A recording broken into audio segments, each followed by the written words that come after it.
लालू प्रसाद यादव एक ऐसा नाम जिन्हें माइनस करके बिहार की राजनीति मुमकिन नहीं। आज हम उनके मजाकिया अंदाज को देखकर हंसी के ठहाके लगाते हैं। कभी वो प्रधानमंत्री नरेंद्र मोदी की मिमिक्री कर देते हैं।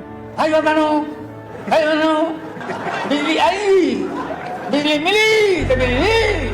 अरे मोदी जी ठीक से बोलो, नहीं तो नस फट जाएगा। कभी संसद में ऐसी शायरी सुना देते हैं कि मनमोहन सिंह और सोनिया गांधी भी अपनी हंसी रोक नहीं पाते। तुम अगर मुझको लेता हो तो कोई बात नहीं, तुम किसी और को चाहोगे तो मुश्किल होगी।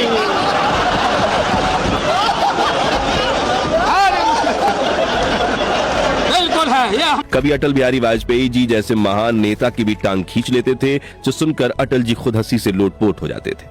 लेकिन क्या आप जानते हैं कि जिनकी बातों पर लोग हंसते हैं, असल में वो लालू यादव बहुत शातिर राजनेता हैं। मुख्यमंत्री कार्यकाल के दौरान वो कभी भैंस पर बैठ जाते तो कभी मीडिया के सामने आकर अपनी दातून से दातुन करते थे, वो भी बाथरूम में टूथपेस्ट से अपने दांत साफ करने के बाद, क्योंकि ये दातुन उनके दांतों से ज्यादा छवि के लिए फायदेमंद था। और वो हर काम कैमरा के सामने करते थे, क्योंकि वो जानते थे कि कैमरा ही उनका असली साथी है। एक छोटे से गांव के पिछड़े परिवार से निकले लालू यादव आगे चलकर न सिर्फ बिहार के मुख्यमंत्री बने, बल्कि पॉलिटिक्स में किंग मेकर भी। कहा जाता है कि 2004 में जब केंद्र में यूपीए की सरकार बनी, तब सोनिया गांधी ने प्रधानमंत्री पद के लिए डॉक्टर मनमोहन सिंह का नाम आगे किया और सबसे पहले सहमति दिखाते हुए लालू बोले थे, मनमोहनवा ठीक है, वो ठीक आदमी है, पढ़ल लिखल, सीधा साधा है, काम करेगा। और उनकी हरी झंडी के बाद बाकी दलों का समर्थन भी जुट गया और मनमोहन जी देश के प्रधानमंत्री बन गए, 14वें प्रधानमंत्री। आज हम लालू प्रसाद यादव से जुड़े ऐसे कुछ अनकहे अनसुने किस्से सुनाएंगे जो अक्सर छिपाए जाते हैं। फिर चाहे वो इमरजेंसी के दौरान बिहार के सबसे ताकतवर छात्र नेता बनकर उभरना हो या राबड़ी देवी के साथ उनकी शादी की कहानी, जब उन्होंने शादी के कई महीने बाद तक भी अपनी बीवी का चेहरा नहीं देखा था और 1997 में मुख्यमंत्री पद छोड़ा तो उनकी राबड़ी देवी को बिहार की मुख्यमंत्री बनाने की योजना, जिन्हें वहां की राजनीति में भूचाल माना जाता है। तो बने रहिए वीडियो के अंत तक। 11 जून 1948 बिहार के गोपालगंज जिले के फुलवरिया गांव में एक बच्चा पैदा हुआ। गोरा रंग, गठीला शरीर और आंखों में अजीब सी चमक।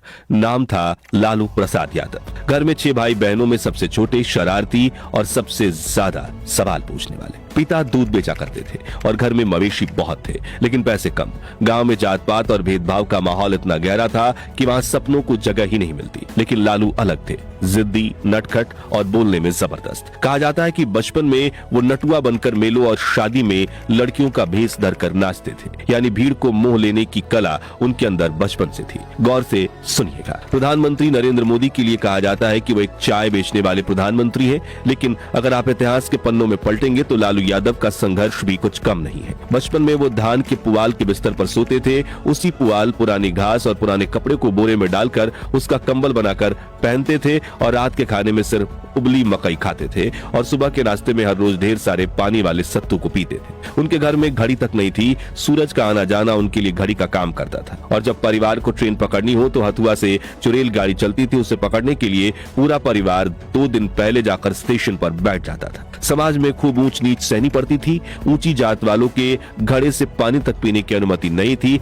ऐसे संघर्ष में पला वो लड़का आगे चलकर न सिर्फ बिहार की राजनीति में नया अध्याय लिखने वाला था, बल्कि राजनीति में नीची जात कहे जाने वाले लोगों को उनकी जगह दिलाने वाला था। खैर 1966 में महज 18 वर्ष की उम्र में लालू अपने बड़े भाई के साथ पटना आ गए। भाई वेटरनरी कॉलेज में चपरासी थे और कॉलेज के सर्वेंट क्वार्टर में रहते थे। यहीं से लालू रोज बस पकड़कर बिहार नेशनल कॉलेज जाते बीए की पढ़ाई के लिए। लेकिन असली पढ़ाई तो राजनीति की थी, क्योंकि यहीं से शुरू हुआ लालू यादव का असली सफर। कॉलेज के मंच पर बोलने का मौका मिला और फिर वही मंच उनका सबसे बड़ा हथियार बन गया। लोग कहते हैं कि लालू जब बोलते थे तो सामने बैठे लोग भूल जाते थे कि वो क्या कर रहे हैं, बस सुनने जाते थे। यही करिश्मा था कि 1967 में वो कॉलेज यूनियन के जनरल सेक्रेटरी बन गए। 1970 में ग्रेजुएशन पूरा किया पर प्रेसिडेंट का चुनाव हार गए। लेकिन हार यहाँ मंजिल नहीं थी, बस एक मोड़ थी। उन्होंने पढ़ाई जारी रखी, भाई के साथ दिहाड़ी काम किया और वक्त के साथ राजनीति में और गहराई तक उतर गए। और 1973 में लालू चुनाव जीतकर पटना यूनिवर्सिटी के स्टूडेंट यूनियन के प्रेसिडेंट भी बन गए और इन पर जयप्रकाश नारायण की नजर पड़ी। कहा जाता है कि 1974 में बिहार मूवमेंट के दौरान जेपी को बचाने के चक्कर में लालू पुलिस से काफी मार्क भी खा चुके थे।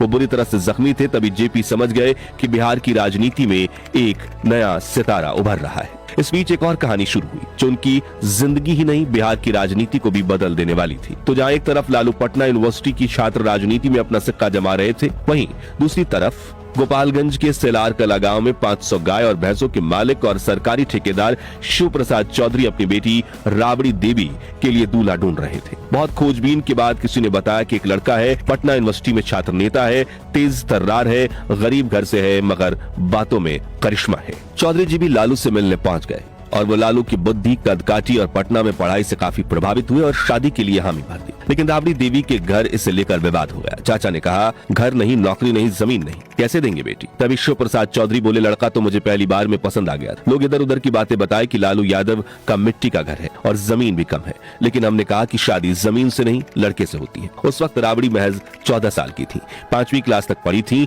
और अपने पिता की 7 संतान में तीसरे नंबर पर थी। स्कूल गांव से 4 किलोमीटर दूर था, इसलिए पढ़ाई वहीं रुक गई थी। लालू उस वक्त पटना के BN कॉलेज के छात्र थे, यूनिवर्सिटी के महासचिव बन चुके थे और धीरे धीरे जेपी आंदोलन की ओर बढ़ रहे थे। दोनों के बीच रिश्ता तय हुआ और उस जमाने की परंपरा के मुताबिक ना तो लालू ने दुल्हन को देखा, ना राबड़ी ने दूल्हे को। बस खबर पहुंची कि लड़की ठीक है तो लालू ने हामी भर दी। 1 जून 1973 को शादी हुई। दूल्हा पीले कुर्ते पजामे और टोपी में और बारात में 5 एम्बेसडर गाड़ियों का काफिला, जो उनके दोस्त रंजन यादव ने अपने खर्चे पर भेजा था ताकि छात्र नेता की बारात का रुतबा कायम रहे। शादी में खूब धूमधाम हुई। शिव प्रसाद चौधरी ने अपनी बेटी को 5 बीघा जमीन, 20,000 रुपए नकद और 5 गाय दी। लेकिन शादी के बाद भी लालू ने अपनी पत्नी का चेहरा नहीं देखा, क्योंकि उस वक्त लंबा घूंघट काढ़ना रीति थी और लालू ने घूंघट के भीतर हाथ डालकर सिंदूर भी भरा था। फिर शुरू हुई गौना की प्रथा, जिसके मुताबिक दुल्हन कुछ समय बाद ही ससुराल आती थी। उस बीच लालू राजनीति में और भी सक्रिय हो गए। मार्च 1974 में जब पहली बार लालू और राबड़ी आमने सामने मिले, तब देश में जयप्रकाश नारायण का संपूर्ण क्रांति आंदोलन चरम पर था।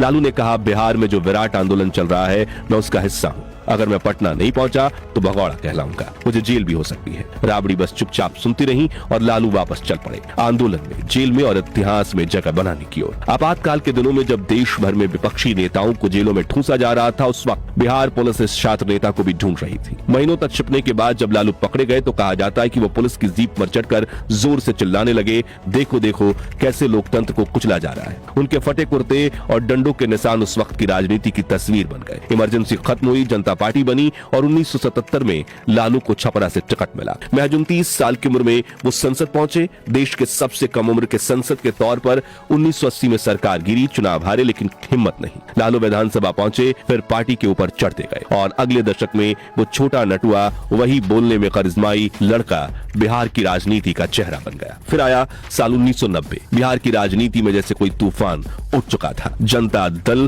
के भीतर गहमा गहमी अपने चरम पर थी। मुख्यमंत्री की कुर्सी के लिए कई दिग्गज नेता कतार में थे। रामसुंदर दास, जगन्नाथ मिश्रा जैसे पुराने खिलाड़ी, जिनके पास अनुभव भी था और रसूख भी। लेकिन तभी VP सिंह की नजर एक चेहरे पर पड़ी। चुना बड़ी जाति के थे, न बड़े खानदान से, लेकिन जनता की नब्ज पर जिसकी पकड़ किसी अनुभवी सियासतदान से कम नहीं थी, वो थे लालू प्रसाद यादव। पार्टी की मीटिंग बुलाई गई। माहौल गर्म था, हर कोई अपनी गुटी फिट करने में लगा था। लेकिन जब लालू माइक पर पहुंचे तो जैसे पूरा हॉल ठहर गया। बोले तो सीधा, लेकिन अंदाज ऐसा कि सुनने वाले भूल गए कि वो राजनीति की बहस में है या किसी गांव की चौपाल पर। उन्होंने गांव गांव की आवाज, गरीब का दर्द और बिहार की धूल भरी सच्चाई को अपने लफ्जों में पिरो दिया। और फिर जो हुआ उसने सबको हैरान कर दिया। 5 मार्च 1990 को उसी लालू प्रसाद यादव ने मुख्यमंत्री पद की शपथ ली। एक ऐसा मुख्यमंत्री जो कल तक चपरासी की नौकरी करता था, जिसकी मां मिट्टी के चूल्हे पर रोटी सेकती थी, जिसके घर की दीवारें गोबर से लिपी जाती थी, आज वही आदमी बिहार की गद्दी पर बैठा था। और शायद इसलिए सत्ता संभालते उन्होंने कई राजनीतिक बयान नहीं दिए, कोई प्रेस कॉन्फ्रेंस नहीं की, बल्कि चुपचाप अपने गांव फुलवरिया पहुंच गए। ना हेलीकॉप्टर, ना लाल बत्ती, ना सुरक्षा कर्मी, बस वही पुराना अंदाज। गांव पहुंचते उन्होंने अपनी पुरानी भैंस को देखा जो अब भी वहीं बंधी थी। लालू मुस्कुराए, पास गए और उसी पर चढ़ बैठे। पूरा गांव जमा हो गया। हमार लालू मुख्यमंत्री बन गई बा की आवाजें गूंजने लगी। लालू भैंस पर बैठकर अपनी मिट्टी के घर पहुंचे, जहां उनकी मां चूल्हे पर रोटियां सेक रही थी। वो पल अजीब था। एक तरफ सत्ता की ऊंचाई, दूसरी तरफ वही पुरानी चौकी, वही माँ, वही धुआं। उन्होंने धीरे से कहा, अम्मा तुम्हार बेटा अब मुख्यमंत्री बन गई बा। माँ ने अनजाने चेहरे से पूछा, ये मुख्यमंत्री का होला? लालू हंसे और बोले, अम्मा समझला कि अब हम हथुआ के राजा बन गए। नहीं, हथुआ यानी कि उनके गांव के पास की तहसील। माँ की दुनिया वहीं तक थी। ये सुनते ही उनकी की मां के आंखों में आंसू आ गए। कहते हैं उसी शाम लालू अपने बचपन के दोस्त से मिलने भी निकले। सब वहीं थे, कोई खेत में हल चला रहा था, कोई चाय की दुकान चला रहा था। लालू ने सबको गले लगाया और बोले, मुझ में और तुम में आज कोई फर्क नहीं। उनकी यही सादगी, यही जमीनीपन उन्हें बाकी नेताओं से अलग बनाता था। वरिष्ठ पत्रकार संकर्षण ठाकुर लिखते हैं, ये चौंका देने वाली बात थी कि मुख्यमंत्री बन जाने के बाद भी वो अपने भाई के चपरासी वाले घर में रह रहे थे। हमने उनसे कहा कि इससे प्रशासनिक और सुरक्षा की दिक्कतें होंगी, लेकिन लालू हर बार मुस्कुराकर कहते कि हम चीफ मिनिस्टर हैं, हम सब जानते हैं, जैसा हम कहते हैं वैसा कीजिए। यही थी लालू की असली ताकत, यानी जनता से उनका कनेक्शन। वो भाषण में हिंदी बोलते बोलते अचानक भोजपुरी पर उतर जाते। यादव क्या बेवकूफ समझता है? यादव लोगों जब भैंस नहीं पटक सकी तो नरेंद्र मोदी पटक देगा। और फिर पूरा मैदान तालियों से गूंज उठता। लालू प्रसाद यादव का काम करने का तरीका बाकी नेताओं से अलग था। वो अक्सर पटना के फ्रेजर रोड चौराहे पर जाकर खुद मेगाफोन उठाकर ट्रैफिक नियंत्रित करने लगते, सरकारी दफ्तरों और पुलिस थानों का औचक निरीक्षण करते और गलती करने वालों को वहीं सजा देते। कई बार उन्हें पटना मेडिकल कॉलेज के इमरजेंसी वार्ड के बाहर खड़ा देखा गया, जहाँ वो मरीज के साथ आए परिजनों के लिए रैन बसेरा बनाने के निर्देश देते थे। और जब हेलीकॉप्टर उनके पास आया तो उसका इस्तेमाल भी जनता से जुड़ने के लिए किया। कभी कभी बीच खेत में उतरवा लेते, कभी गाँव के बच्चों को उसमें चक्कर लगवाते, तो कभी सड़क किनारे रुककर बच्चों को टॉफियां बांटने लगते। एक मुख्यमंत्री जो मुख्यमंत्री कम और गांव का लालू भैया ज्यादा लगता था। उनकी यही सादगी उनके पहनावे में भी दिखती थी। लालू ने पहली बार जूता तब पहना था जब वो एनसीसी में शामिल हुए। उससे पहले सालों तक नंगे पैर चलने की वजह से उनके पैरों की उंगलियों में दूरी बन गई थी। वो अक्सर मजाक में कहते थे कि ये गरीब का पैर है, कई सालों तक जूता नहीं पहना। आज भी वो जूते की जगह चप्पल पहनते हैं। खाने के मामले में लालू यादव असली सुपर कुक थे। शिवानंद तिवारी बताते हैं कि एक बार वो मुफ्ती मोहम्मद सईद के यहाँ से पालक गोश्त की रेसिपी सीख कर आए थे। अगले ही दिन दोस्तों को फोन करके कहा कि आइए हम आपको खिलाते हैं। उस दिन का स्वाद आज भी लोग नहीं भूल पाए। और सिर्फ गोश्त नहीं, लालू को शाकाहारी पकवानों का भी उतना ही शौक था। एक बार उन्होंने सपना देखा कि कुछ दिनों के लिए पूर्ण शाकाहारी बन गए, लेकिन कम लोगों को पता होगा कि बचपन में उन्होंने गाँव में चूहे मारकर भी खाए थे। पत्रकार कुसुम चड्ढा को उन्होंने खुद बताया था, आपको गाँव का पता नहीं है, हम लोग तो चूहा खाकर बड़े हुए।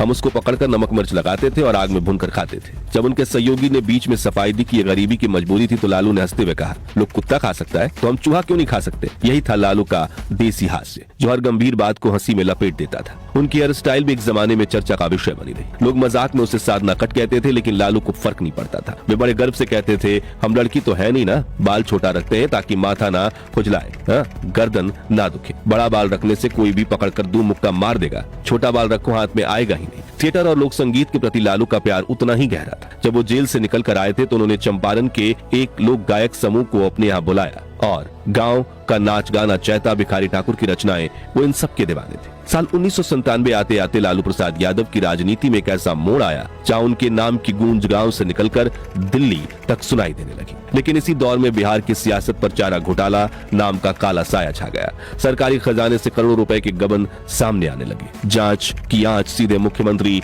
लालू प्रसाद यादव तक पहुंच गई। चारों तरफ विरोधियों के निशाने, मीडिया की सुर्खियों और जनता के उथल पुथल, मगर लालू ने उस वक्त जो किया वो भारतीय राजनीति के इतिहास में हमेशा याद रखा जाएगा। जेल जाने से पहले उन्होंने मुख्यमंत्री पद किसी और को नहीं बल्कि अपनी पत्नी राबड़ी देवी को सौंप दिया। एक ऐसी महिला जो कभी राजनीति के करीब तक नहीं गई थी, जिन्होंने जिंदगी का ज्यादातर वक्त घर और बच्चों की देखभाल में बिताया था। पटना की गलियों में लोग कहते थे कि लालू जेल गए हैं लेकिन राज नहीं गया। 25 जुलाई 1997 को राबड़ी देवी ने बिहार की पहली महिला मुख्यमंत्री के तौर पर शपथ ली और देखते ही देखते गृहिणी से मुख्यमंत्री बनने की ये कहानी पूरे देश में चर्चा का विषय बन गई। कई लोग इन्हें पारिवारिक सत्ता हस्तांतरण कहते हैं तो कुछ ने इसे राजनीतिक मास्टर स्ट्रोक कहा, मगर जो बात सबको समझ में आई वो ये थी कि लालू जेल में तो है लेकिन बाहर की बागडोर बिहार की उन्हीं के हाथों में थी। उस दौर में की राबड़ी देवी की सादगी, पर्दे के पीछे लालू का मार्गदर्शन और जनता की जिज्ञासा, इन सब ने मिलकर बिहार की राजनीति को ऐसा रंग दिया जैसा पहले कभी नहीं था। तो आज के लिए बस इतना ही। अब आप हमें कमेंट्स में बताइए कि आपको लालू यादव की अनसुनी अनकही कहानी कैसी लगी। क्या आपको चारा घोटाले में लालू सालों तक जेल नहीं गए होते तो आज न सिर्फ बिहार बल्कि देश की राजनीति का चेहरा ही कुछ और होता। और हाँ, अगर आपको ये वीडियो अच्छी लगी हो तो प्लीज इसे लाइक, शेयर